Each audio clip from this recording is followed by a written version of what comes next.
পাশের বাড়িতে বিয়ে দেখতে গিয়ে ধর্ষণের পর হত্যার শিকার হয় শিশুটি। বরিশালের গৌর নদীতে নিখোঁজের ১০ দিন পর লাশ উদ্ধার হওয়ার ঘটনায় গ্রেফতার ৩ আসামি পুলিশের কাছে হত্যার কথা স্বীকার করেছেন। সেই সঙ্গে হত্যার আগে শিশুটি ধর্ষণের কথা জানিয়েছেন তারা। এর মধ্যে এক আসামি আজ শনিবার দুপুরে আদালতে ১৬৪ ধারার স্বীকারোক্তিমূলক জবানবন্দিও দিয়েছেন। গৌরনদী উপজেলার বাটাজোর ইউনিয়নের একটি গ্রামে ওই শিশুর বাড়ি। সে চতুর্থ শ্রেণীর শিক্ষার্থী ছিল। ১৪ ডিসেম্বর রাতে পাশের বাড়ির বিয়ের অনুষ্ঠান দেখতে গিয়ে নিখোঁজ হয় শিশুটি। পরে ২৪ ডিসেম্বর বাড়ির পাশের একটি পুকুর থেকে শিশুটির লাশ উদ্ধার হয়। এ ঘটনায় ওই দিন শিশুটির বাবা গৌরনদী মডেল থানায় অজ্ঞাতনামা আসামি করে একটি হত্যা মামলা করে।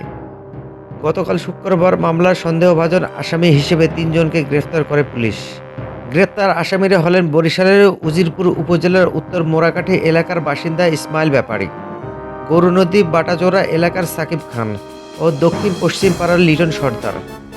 এ বিষয়ে আজ বরিশাল জেলা পুলিশ সুপার কার্যালয়ে সংবাদ সম্মেলন করে পুলিশ।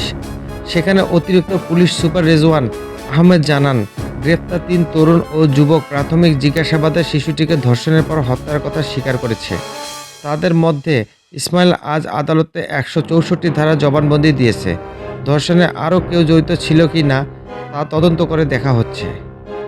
অতিরিক্ত পুলিশ সুপার রেজওয়ান আহমেদ আরও জানান, ইসমাইল ব্যাপারীর বিরুদ্ধে মাদক আইনের গৌরনদী, উজিরপুর এবং ঢাকার শাহবাগ ও সূত্রাপুর থানায় মামলা রয়েছে।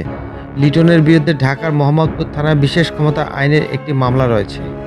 গৌরনদী মডেল থানার ভারপ্রাপ্ত কর্মকর্তা ওসি মোহাম্মদ ইউনুস মিয়া জানান, শিশুটির মা নেই, বাবা দিনমজুরের কাজ করেন। ১৪ ডিসেম্বর বাড়ির পাশে একটি বিয়ের অনুষ্ঠানে যায় শিশুটি। কিছু সময় পর বিয়ের বর নিয়ে আসা ইজি বাইকে বসে ছিল শিশুটি। তখন খাবারের প্রলোভন দেখিয়ে পাশের একটি বাগানে নিয়ে যান আসামিরা। সন্ধ্যার পর শিশুটিকে ধর্ষণ করেন ওই ৩ তরুণ যুবক। পরে শ্বাসরোধ করে শিশুটিকে হত্যা করে লাশটি পুকুরে ফেলে দেয়। ওসি জানান, গতকাল সন্দেহভাজন আসামি হিসেবে প্রথমে ইসমাইল ব্যাপারীকে আটক করা হয়। পরে তার স্বীকারোক্তি অনুযায়ী সাকিব ও লিটনকে আটক করা হয়।